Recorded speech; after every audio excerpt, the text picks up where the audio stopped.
Kabupaten Takalar, tepatnya di Desa Balangtanaya, merupakan daerah yang memiliki perkebunan tebu yang luas dan salah satu penghasil gula terbesar di Sulawesi Selatan.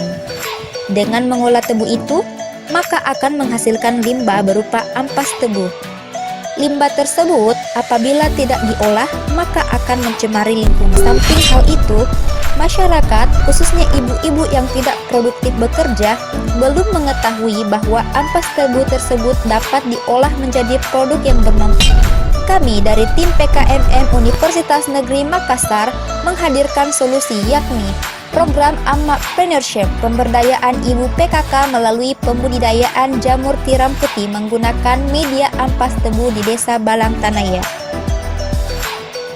Alat yang dibutuhkan untuk budidaya jamur tiram putih yang pertama adalah plastik tahan panas, yang kedua adalah ember, yang ketiga adalah pipa paralon, yang keempat adalah kapas, yang kelima adalah timbangan, yang keenam adalah alat pengepres atau bisa diganti dengan botol kaca, yang ketujuh adalah rak penyimpanan backlog jamur tiram putih, yang kedelapan adalah alat pengukur pH, yang kesembilan adalah bunsen, yang ke-10 adalah spatula, yang ke-11 adalah ayakan, dan yang ke-12 adalah karet gelang.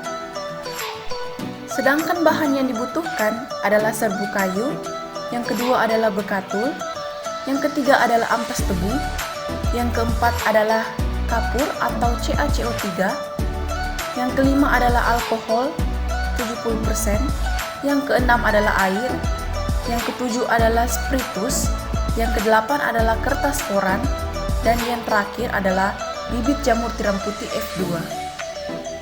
Proses budidaya jamur tiram putih yang pertama adalah pengeringan ampas tebu. Ampas tebu dikeringkan dengan menjemur ampas tebu di bawah terik matahari hingga kadar air menghilang. Selanjutnya pembuatan backlog. Bahan seperti serbu kayu, ampas tebu kering, dan bekatul diayak hingga mendapatkan ukuran yang seragam. Kemudian kapur dimasukkan ke dalam bahan yang telah diayak dan dicampur merata selama 1-2 jam.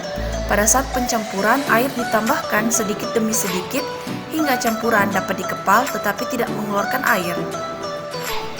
Selanjutnya, campuran ditutup rapat selama 1-2 hari agar terjadi pengomposan.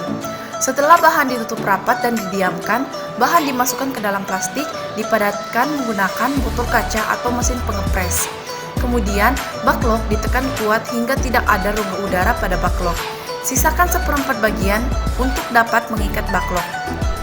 Backlog yang sudah padat kemudian diberi cincin yang terbuat dari pipa paralon pada bukan plastik. Kemudian, backlog ditutup dengan plastik dan diikat menggunakan karet gelang. Sterilisasi. Backlog yang telah jadi kemudian disterilisasi menggunakan drum besar atau dandan kukusan dengan suhu 80-90 derajat selama 6-8 jam. Kemudian, backlog didinginkan kurang lebih 24 jam.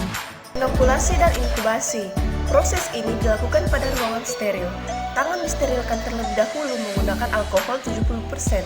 Kemudian, spatula disterilkan menggunakan bunsen. Pada saat botol bibit dibuka, mulut botol dipanaskan menggunakan bunsen. Bibit diambil dari dalam botol penyimpanan bibit menggunakan spatula.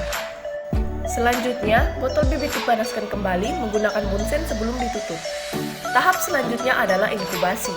Inkubasi ini adalah proses pertumbuhan miselium berwarna putih, seperti benang halus yang tumbuh merata pada backlog jamur tiram putih. Inkubasi ini dilakukan dengan cara menyimpan backlog jamur tiram putih pada rak kumbung jamur tiram putih atau di tempat steril. Backlog ditempatkan secara horizontal. Kumbung harus selalu lembab, atau tempat penyimpanan harus selalu lembab, dan backlog disirami setiap hari. Proses selanjutnya adalah pemeliharaan. Pada saat pemeliharaan, penutup backlog dibuka agar tubuh buah jamur tiram putih terbentuk. Penyiraman dilakukan 3 kali sehari untuk menghindari serangan hama penyakit dan kekeringan pada jamur tiram putih. Dan yang terakhir adalah panen. Panen dilakukan setelah 13-14 hari setelah penutup backlog dibuka. Sekitar 5-10 hari setelah penutup backlog dibuka, tubuh buah jamur tiram putih akan tumbuh. Nah, jadi itu adalah proses pembudidayaan jamur tiram putih menggunakan media tanam ampas tebu. Ibu-ibu sekalian, kami dari tim PKMM Universitas Negeri Makassar, Amapreneurship, pemberdayaan ibu PKK melalui pembudidayaan jamur tiram di Desa Balangtanaya. Ingin Adalah jamur tiram. Jamur tiram ini merupakan salah satu buka jamur. Kemudian kita masuk ke langkah-langkah untuk Bu, silakan Bu. Apa manfaatnya itu jamur tiram putih? Oh iya Bu. Baik, kepada pemateri. Ya,